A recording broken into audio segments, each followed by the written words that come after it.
I'm here with Mayor John DeStefano in his office as we celebrate Cheever Tyler. Mayor DeStefano, when did you first meet Cheever Tyler? Well, knowledge of Cheever precedes actually meeting him. So everybody had heard of Cheever. I met Cheever in 1985. I was working for the city of New Haven in the finance office, and we had this new enterprise that had just started called the Schubert Theater, and it ran into some early difficulties. And there were some changes at the staff, and there were some changes at the board, and we needed someone to be board president. And we went to see Cheever Tyler. Did you, has Cheever ever contacted you to fix a ticket or anything like that, to get him off for any kind of transgressions that he may have you ever heard of him chasing members of your staff, the female members, around the city hall or anything like that? Well, we all know Cheever's driving skills with Vespas really are not the best, so the police do have an alert to stop him. Cheever mostly is there to help other people, and he's done an extraordinary job of doing that. Did he ever hit on you? Because he's a notorious authority. He fancies himself a ladies' man. I would say that Cheever is definitely a flirt, and I have had my share of his flirtisms. An attractive man from New Haven, or the most attractive man in New Haven? I would say that Cheever might very well be not only the most attractive man, but certainly the most sexy. Yes, well, that goes without saying. I sometimes feel myself attracted to him. What does Cheever Tyler have for breakfast when he comes in here? Well, usually a ham omelet or an English muffin. A ham omelet. That makes absolute sense as far as I'm concerned, that you would have a ham omelet. Mary, would you say that Cheever Tyler is a poor tipper or the worst tipper you've ever met? No, he's good. He's good? He is. He's a good guy. He He's is. a good guy. Are there any amusing anecdotes that you can tell us about Cheever that you can actually share with us? That he's got a bit of a reputation as a Lothario, as a bit of a woman's skirt chaser. Do you chase you around the parks at all? Oh yeah. Bruce, when did you first meet Cheever Tyler? I will never forget the moment, really. It was at the opening of the Criterion Cinemas. And I walked in, and I have to tell you something. I mean, I don't like to throw cliches around like love at first sight, but our eyes met, and there was an immediate connection. I had a similar experience, yeah.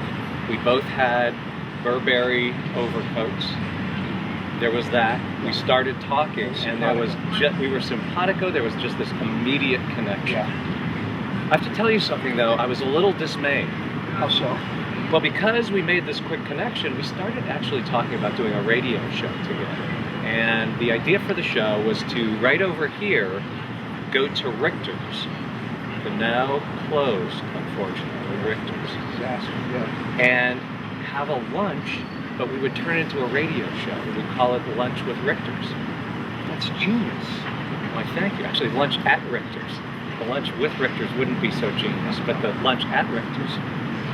So we start developing this, and I took some meetings with Cheever, and it was really moving along nicely. And it's so nice, you know, spending time with him and everything. But I will tell you, then soon I found out that there was someone in television that was working on some sort of a project with him. And then I met someone in publishing who was working on another project with him.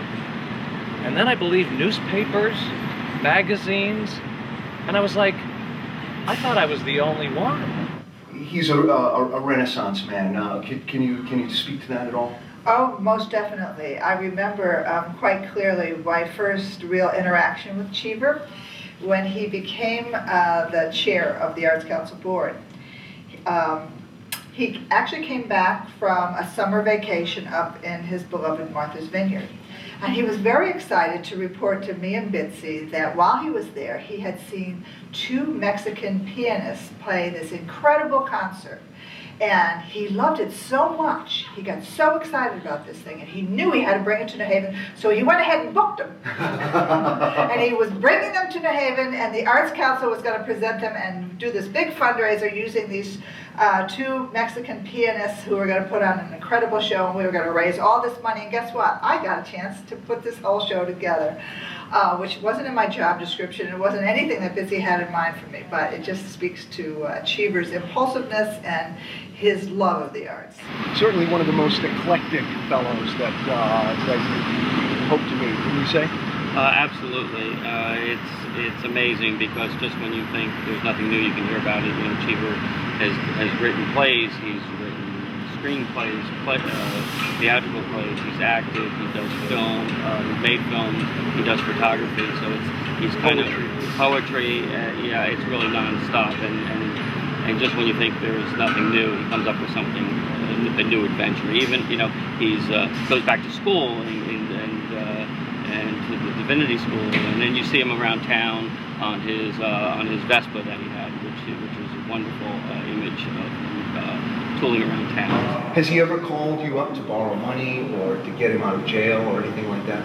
I don't think the statute of limitations have passed on that, and I also won't say whether or not I've called him in one of his many polymathic roles as a lawyer. One of the great things about him is that I think he's encouraged so many people around town to put themselves out by taking risks and not being afraid to try things. And somebody like him, who not only was a first-rate civic leader, but was willing to put out his plays and his creative expression for all to see, shows a lot of gumption on his part and a lot of courage, and I think that's encouraged many of the rest of us. My favorite story about Cheever is that first time that I met him officially, which was at lunch at 295 Church Street. We took me and my partner to lunch, and we told him the story of All Our Kin and how it got started and how we were this new startup trying to help women and children in a housing project in New Haven. And it was a long, long lunch, and the story of All Our Kin took probably about an hour. And at the end of the lunch, Cheever retells the story of All Our Kin in 3 lines using salt and pepper shakers and ketchup. And I had this aha moment, this amazing moment where, one, I started to totally adore him. And I realized that he got what we were doing, and he respected the women and the children, and that this man that just met us and just heard our story had told the story of our model better than we did, in a more poignant and powerful way. Confluence of 3 New Haven institutions here. We're at Clark's talking about Cheever Tyler with Bill Dyson. How are you today, Bill? Fine. How long have you known Cheever? Oh, God, 35, 40 years or so. In all that time, the many times that I've seen you here at Clark's with Cheever, did you ever pick up a check ever once? Never. That handsome devil never would. What's your favorite memory of Cheever Tyler, if you had to think of one right off the top of your head? He was always encouraging, He's not dead yet, Bill. We don't have to talk about him in the past tense. Yeah, but he still exists. He's always about the business of having an idea, suggestions about what can be done, and offering his help to do it, but never picking up the tab. But Cheever was one of a kind. He really is one of a kind. He is a treasure for New Haven. There were a couple of amusing stories with Cheever. One day we were sailing, and he was alone, and I had a very attractive woman as a date. We were out sailing, and he said, "Now, Andy, it's such a beautiful day. You go for a swim. You just hold on to this rope here, and just be dragged along by the sailboat." So I said, "That sounds like fun." So out I went, holding onto the rope. Cheever cut loose the rope. "So long, sucker. See you later." And he had the beautiful woman with him in the sailboat. No, that sounds like Cheever Tyler. That's right. So long, sucker. That's what he said.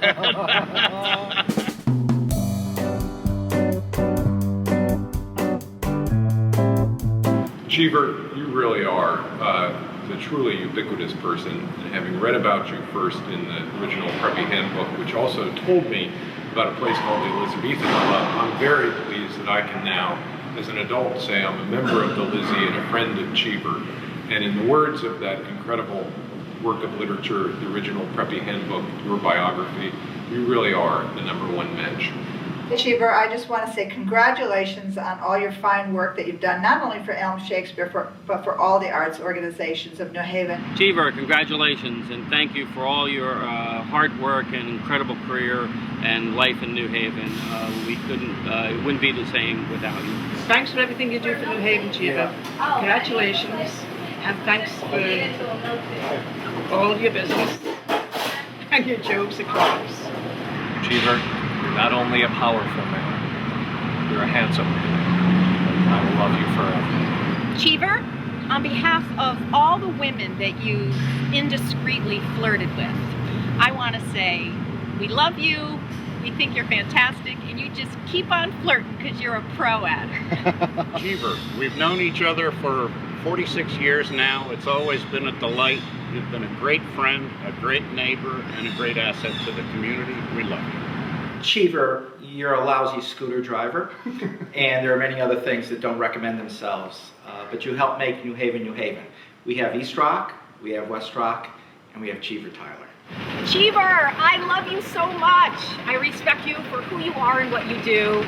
You are a consummate doer, a Renaissance man. You are a profound, poignant, powerful and persuasive doer in New Haven, and you inspire me to work harder and do better. I have a song for you, Cheever, because I know that you love when I sing. Here goes. Whatever Cheever wants, Cheever gets. And New Haven, little Cheever wants you. Make up your mind to have no regrets. Recline yourself, resign yourself, you're through. He always gets what he came for, and your heart and soul are what he came for. Whatever Cheever wants, Cheever gets. Take off your coat, don't you know you can't win? You're no exception to the rule. He's irresistible, you fool.